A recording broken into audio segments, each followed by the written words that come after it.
Hello everybody, the Lawn Gnome is here. You starting to see pictures, ain't you?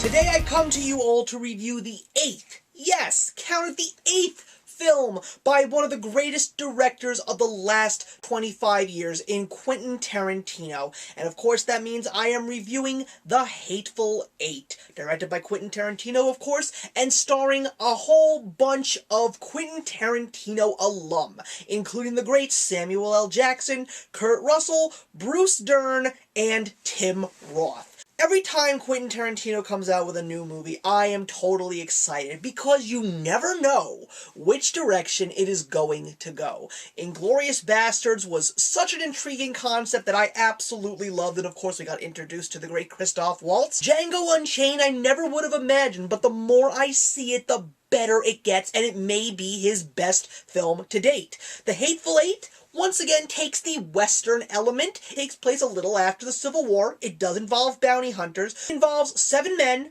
and 1 lady that are lodged together in a blizzard in Nowheresville, Wyoming, and suddenly it turns out that each and every one of them know a little bit more about each other than they were supposed to. It's a movie of mystery, it's a movie of Quentin Tarantino dialogue, and of course, tons of great lines and comedy. It's a very slow burn, but when it comes to Quentin Tarantino and his patented dialogue, that means it is going to be the most engaging of slow burns that you would ever manage to expect. And of course, all of the other major mannerisms are there. The acting is absolutely fantastic. Kurt Russell was in my least favorite Quentin Tarantino movie. It's actually one that I don't own, and that, of course, is Death Proof. Samuel L. Jackson, I love him whenever he is linked to any Quentin Tarantino movie. It was great to see Michael Madsen back. Tim Roth hadn't been in a Quentin Tarantino movie, much like Michael Madsen, since Kill Bill, so to see Tim Roth back was also a great treat because he played a fantastic character. Of course, we also had Bruce Dern, who had a very small role in Django Unchained, but I have to say that the biggest surprise for me was Walter Goggins playing Sheriff Chris Mannix. Also started his Quentin Tarantino legacy in the last movie, which was Django Unchained, but everything that he did was hilarious. From his mannerisms to his lines, everything from him was on point. He was the most entertaining character, and out of all the characters, I think that his story ended up being the most surprising of all of them.